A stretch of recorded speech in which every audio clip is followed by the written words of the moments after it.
Halo guys, welcome back to my channel. Bersama saya Burhan. Halo teman-teman, apa kabar teman-teman di sana? Semoga teman-teman sehat selalu dan diperlancar rezekinya. Amin.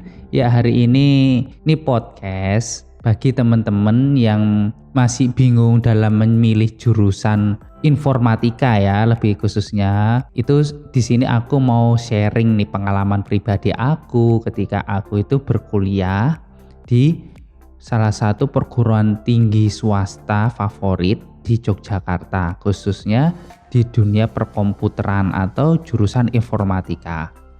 Bagi teman-teman yang sedang ingin nih, apakah aku ini cocok ya di dunia perkomputeran, di dunia jurusan informatika? Ya, makanya aku mau buat podcast pengalaman sharing ketika aku tuh kuliah di jurusan informatika. Oke, di sini saya sudah ngelis beberapa pertanyaan ya, bukan beberapa pertanyaan ya, beberapa pokok-pokok penting ketika memilih apakah jurusan informatika itu bagus seperti itu. Ya istilahnya kayak alias itu review dari jurusan informatika ya, seperti itu. Yang pertama di sini mungkin teman-teman bakalan menanyakan, mengapa sih Mas memilih jurusan informatika seperti itu kan? Itu pertanyaan umum ya teman-teman ya. Mengapa kok teman-teman kepingin jurusan informatika, saya pengen jurusan informatika, dan yang lainnya juga ingin jurusan informatika ya. Kalau saya pribadi jurusan informatika itu menurut saya jurusan yang keren karena dia kan merupakan anak ilmu pengetahuan ya, sub ilmu pengetahuan lebih tepatnya dari ilmu pengetahuan alam atau IPA ya. Jadi orang-orang informatika itu, orang-orang komputer adalah anak-anak dari golongan anak-anak IPA ya, atau anak-anak yang menggunakan kemampuan logikanya dalam menyelesaikan masalah-masalah seperti itu. Peluang untuk dunia jurusan informatika atau komputer ini sangat terbuka lebar. Teman-teman bisa menjadi seorang pegawai ataupun menjadi seorang pengusaha. Jadi fleksibilitasnya tinggi ya teman-teman ya, seperti itu. Terus yang di sini list yang kedua, apa saja yang perlu disiapkan ketika memilih jurusan informatika? Teman-teman di sini ada beberapa hal ya yang perlu disiapkan. Yang pertama, teman-teman harus memiliki komputer ya, namanya jurusan informatika kan jurusan komputer, jadi teman-teman wajib nih ya yang namanya memiliki komputer. Mas, komputernya speknya apa sih, spesifikasinya apa sih, seperti itu kan ya. Itu tergantung pilihan teman-teman. Ini aku kasih tahu ya, kita sharing aja ya. Teman-teman ngambil jurusan informatika, cita-cita teman-teman ingin jadi apa dulu? Karena informatika itu nanti dibagi beberapa program atau konsentrasi. Yang pertama nanti ada yang namanya seorang programmer, ada yang multimedia, ada yang networking. Nah, untuk jurusan networking dan programmer itu tidak memerlukan laptop dengan spesifikasi tinggi ya, laptop standar. Nah, untuk yang jurusan yang terakhir multimedia itu disarankan teman-teman untuk membeli laptop atau ngerakit PC yang spesifikasinya lebih tinggi. Karena apa? Ketika teman-teman membuat multimedia ya, seperti contohnya ini sebagai konten kreator ya teman-teman ya, teman-teman pakai kamera dan sebagainya kan untuk mengambil gambar kan kayak gitu. Itu ada yang namanya proses rendering ya. Proses rendering itu membutuhkan spek yang tinggi. Terus untuk proses editing itu butuh proses yang sangat tinggi ya, sehingga dia membutuhkan CPU atau hardware lainnya, VGA dan sebagainya yang terbilang relatif lebih tinggi dibandingkan yang dipakai oleh jurusan programmer atau networking seperti itu. Terus untuk apa yang dipersiapkan lainnya ya, mungkin teman-teman butuh yang namanya kuota data ya kan, untuk mendapatkan referensi, atau teman-teman berada di warnet atau numpang di hotspot di hotspot cafe dan sebagainya, itu kan untuk internet ya, teman-teman bisa menyiasatinya atau pakai paket data dan sebagainya. Terus teman-teman perlu mempersiapkan untuk yang teman-teman datang dari luar kota, dari luar daerah, teman-teman perlu yang namanya mencari kos-kosan terlebih dahulu. Jangan sampai teman-teman itu datang ke sana masih belum mendapatkan kos-kosan. Ketika teman-teman sudah masuk kuliah belum dapat kos-kosan kan bahaya ya teman-teman ya, harus dipersiapkan dulu sehingga teman-teman ya jauh-jauh hari sudah mencari kos-kosan, sudah berada di kos-kosan tersebut untuk teman-teman itu mulai melakukan perkuliahan seperti itu. Oke, kita langsung lanjut lagi. Berapa sih Mas biaya kuliah jurusan informatika? Jadi saya di sini nggak bisa mematok berapa sih biaya perkuliahan informatika. Teman-teman bisa cari aja sendiri biaya perkuliahan jurusan informatika di kampus-kampus yang hendak teman-teman ingin kuliah di sana. Kan bisa aja teman-teman dapat beasiswa atau teman-teman bisa mendapatkan potongan harga atau dan sebagainya.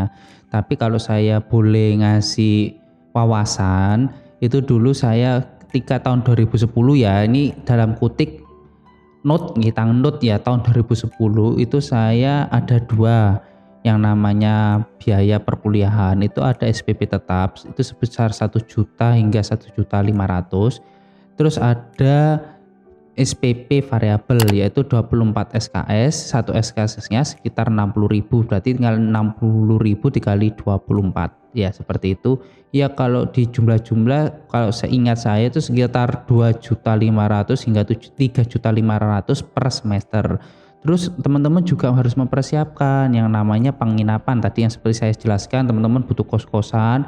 Nah, kos-kosan itu pun juga sesuai dengan kebutuhan ya, sesuai dengan keinginan teman-teman, nyamannya bagaimana. Ada kos-kosan eksekutif itu harganya cukup mahal, waktu itu sekitar 500.000 hingga 1 juta. Mungkin kalau sekarang harganya bakalan naik ya teman-teman ya. Itu tadi saya bicara tentang kos-kosan, terus biaya SPP dan sebagainya. Terus ada juga biaya hidup sehari-hari seperti makan, transport dan sebagainya. Itu tetap harus teman-teman perhitungkan sesuai dengan kebutuhan, seperti itu. Terus di list selanjutnya, program atau konsentrasi apa aja sih Mas yang ada di jurusan informatika? Itu ada 3 yang tadi sempat saya bahas. Yang pertama tuh programmer, bagi teman-teman yang ingin menjadi seorang programmer. Programmer tuh orang yang membuat website atau aplikasi ya. Terus ada juga networking ya. Networking itu nanti hubungannya dengan teman-teman setting jaringan ya. Terus teman-teman nanti belajar di lapangan naik tower, terus creeping kabel LAN kayak gitu. Terus teman-teman setting mikrotik, teman-teman setting routing, switch dan sebagainya, seperti itu ya. Pokoknya berhubungan dengan jaringan seperti itu. Terus ada juga yang namanya konsentrasi multimedia. Multimedia itu nanti teman-teman bisa belajar berbagai yang hubungannya dengan konten ya, seperti itu, seperti perfilman, animasi ataupun ya yang berhubungan dengan yang namanya multimedia. Untuk peluang bisnis semuanya itu sama-sama memiliki peluang bisnis yang proporsi ya, yang pokoknya proporsi lah, intinya proporsi itu yang sesuai dengan kemampuan ya. Kemampuannya orang kan, tiap orang kan berbeda-beda ya. Terus juga dengan yang namanya rezeki, seperti itu. Apa aja sih yang bisa menjadi sebuah kendala dalam menjalani atau mengambil jurusan informatika ya teman-teman ya. Kalau kendala, tiap orang kan memiliki kendala yang berbeda-beda. Kendala saya belum tentu sama dengan kendala yang dialami teman saya. Kendala saya belum tentu sama dengan yang dialami oleh orang lain ataupun teman-teman, seperti itu. Jadi waktu itu saya ada banyak sekali kendala. Cuman yang benar-benar menjadi sebuah kendala bagi saya adalah ekonomi, karena waktu itu kan saya kuliah di kota pendidikan, kota besar yaitu di Yogyakarta. Itu kan biaya hidupnya kan relatif cukup tinggi ya teman-teman ya. Sedangkan pemasukan saya bulanan dari orang tua saya itu tergolong minim. Ya akhirnya jomplang lah ya, pengeluarannya besar tapi pemasukannya sedikit. Nah maka oleh sebab itu saya menyiasatinya, saya bekerja sebagai asisten dosen, asisten praktikum. Terus saya bekerja sebagai programmer freelance yang seperti itu. Kendala yang selanjutnya adalah pembagian waktu. Saya kan waktu itu per 1 semester saya mengambil 24 SKS ya teman-teman ya. 24 SKS itu terbilang sangat padat waktunya. Jadi dalam 1 minggu teman-teman itu bisa masuk hampir setiap hari. Dan ya setiap hari itu masuk dari jam 7 nanti sampai jam 3 sore atau jam, ya pokoknya tergantung dengan jadwalnya lah ya, pembagian jadwalnya. Pokoknya 24 SKS itu padat banget ya, seperti itu. Karena apa saya ngambil 24 SKS? Sebenarnya bisa sih ngambil di bawah 24 SKS, karena tujuan saya ingin lulus D3 cuman butuh waktu 2,5 tahun. Nah, jadi seperti itu. Nah, itu yang saya alami. Apa sih tips suksesnya Mas gitu kan? Tips suksesnya yang pertama, teman-teman harus ada komitmen teman-teman itu, teman-teman tuh harus siap untuk terjun totalitas di bidang tersebut. Teman-teman harus tekun, teman-teman harus aktif dalam perkuliahan. Nah, seperti itu, aktif untuk menuntut ilmu dan sebagainya. Itu tips sukses yang paling penting ya teman-teman ya. Terus untuk list yang terakhir, apa sih sebenarnya peluang kerja, peluang ketika kita itu sudah lolos, sudah wisuda dari jurusan informatika? Peluangnya itu menurut saya sangat besar ya teman-teman ya. Seperti yang saya bahas tadi, pertama peluangnya yaitu teman-teman bisa kerja sebagai PNS, teman-teman kerja sebagai programmer di suatu perusahaan swasta, asing ataupun lokal. Terus teman-teman jadi seorang animator, teman-teman jadi seorang networking di perusahaan, atau teman-teman bisa membuka bisnis software host kayak, atau teman-teman buka ISP, internet service provider, ataupun teman-teman membuka bisnis yang sesuai dengan bidang teman-teman seperti itu. Itu peluangnya sangat besar ya. Jadi fleksibilitas tinggi ya dari jurusan informatika seperti itu. Ya teman-teman, sekarang kita sudah sampai di kesimpulan.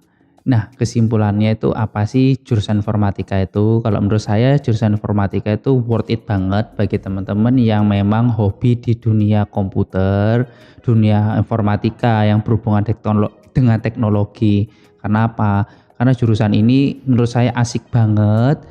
Karena jurusan ini peluangnya juga sangat besar banget, cuman juga saingannya juga besar, karena kan kebanyakan orang pada umumnya juga kepingin nih kuliah di informatika, orang-orang pinter ya, itu kan orang-orang IPA ya, informatika itu ya, orang-orang komputer itu orang-orang yang berhubungan dengan eksak, berhubungan dengan logika, sehingga memang di sini untuk saingan memang sangat besar, peluangnya juga sangat besar seperti itu. Terus apakah jurusan ini terbilang sulit? Menurut saya relatif, karena tiap orang tuh memiliki kemampuan yang berbeda-beda, ketekunan yang berbeda-beda, keahlian yang beda-beda, sehingga untuk tingkat kesulitan itu relatif.